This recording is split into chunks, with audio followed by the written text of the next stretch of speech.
Hello, I'm Dr. David Kordowitz, and welcome to Solidworks. Today we're going to introduce you to a few of the cutting tools that are available to you to cut away material that you've added using bases and bosses. Let's begin. I have created this windmill type of thing, and we need to do a little bit of modification to it, and we're going to use some of our cutting tools to do so. The first thing to notice is there's a pole that comes through here, and this blade is just kind of sitting on the pole. If I want to put a hole so that we can add a screw to it, we can do this one of a number of ways. The one way is using the hole wizard, which we will cover at a later time, but the way we're going to talk about is using what we call our extruded cut. So what we have to look at is that each of our base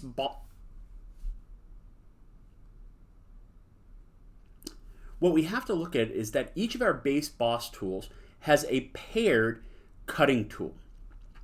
So right now we're going to use our extruded cut. So the first step to doing any extrusion is to draw a sketch on the plane. So what we're going to do is draw a sketch on the front of this windmill. So I select that, and now we're going to hit the normal 2 button, which will zoom it out, and then we can zoom back in on the specific area we want. And we want to put this circle or this hole somewhere in the middle. So what we're going to do is we're going to click on the circle button, and then typically if you click on a circle and then you drag into the center, it's going to give you the center of that circle, and there you go.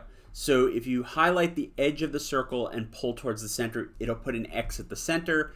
This circle is now going to be concentric to the primary circle on the blade. Let's say here we're going to take this, and let's say we want to put a 20 millimeter screw in here. So I can put 20. Now all I'm going to do is hit extruded cut over here on the features task, and that is going to cut into our material. Now it works sort of the same as an extruded base boss. So we can go blind, we can go up to next, up to surface, things like that. We're going to go blind, and let's say our screw is, say, 50 millimeters long. So we say that, and you can see this circle at the bottom is telling us how deep everything is going to be. And once we click the OK button, we can now spin this around, and we have a hole going through it.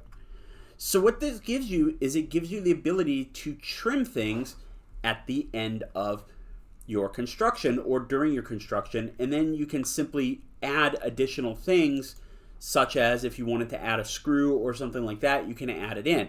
We'll talk about more when we're doing assemblies how to use some of the built-in tools on making screws and things like that. We have available to us, we have our extruded cut, our hole wizard, our revolved cut, sweep, loft, and a boundary cut. These are exactly the same, have the same parameters, and work the same way as our base boss tools. Now, really quick, let's take a look at how our fillet tool works, since we've discussed it before, but I wanted to revisit it. So our fillet tool, if we click on it, is going to give us a bunch of options. The first thing is the items to fillet. So let's say we want to fillet the edges of this thing. So we're going to click on this. And it picked our face up, so we can just delete that from the list. You just click on it and hit delete. You have to be careful to make sure you grab the edges. And if you notice, our fillet preview disappeared. And the reason for this is that our fillet radius is too large. Because of that, it will eliminate too much material. So let's try a fillet of, say, 2 millimeters. Now you notice all the yellow has come back. We have a few different settings we can do here. We can do a standard constant round fillet. We can do a variable size fillet.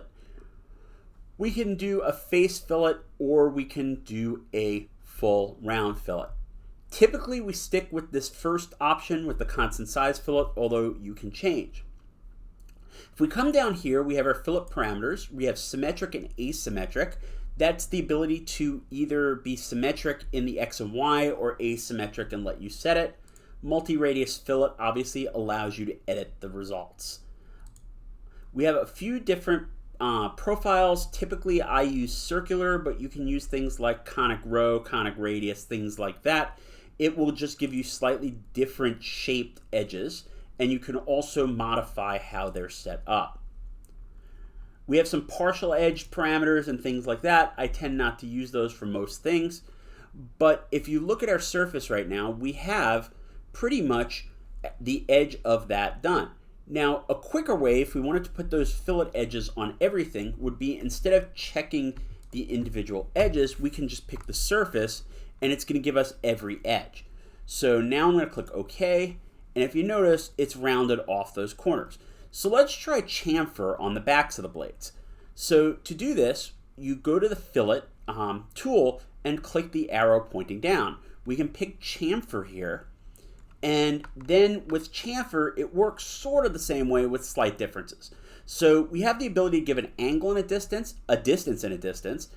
We can do a vertex, we can do a offset face, or we can do a face, which will just be a straight distance. So if I click on here, right now we're set to angle distance. So what it's telling us right now is that the chamfer will be 10 millimeters, which obviously is too big, so we're going to go down to 2 millimeters. And we're telling it that it's a 45-degree cut. And if we look closely, you can see that it's set to 45 degrees. You can adjust all of this if you would like to. We have select keep faces and keep features and all that. That's all settable. But right now we have our 45-degree angle with a 2 millimeter chamfer. So if I click OK, now you notice it's cut this, but it's cut it at an angle. It's chamfered. The bottom sections are filleted and the top sections are chamfered. And you can see very clearly what the difference between these two is. Now, understanding how to use these cutting tools to put things together is really, really important. So using the cutting tool to place spaces to, say, put a screw through or put a bolt or connect something is just as important as being able to add material. So I would suggest working closely with these and I would recommend working very closely with these and trying some examples out, building some real-world parts. By doing this, you'll get better at making cuts, making extrudes, making all of these things, and this will get you ready for assemblies, which will be covered in the next video. I'd like to thank you for your time today, and see you next time.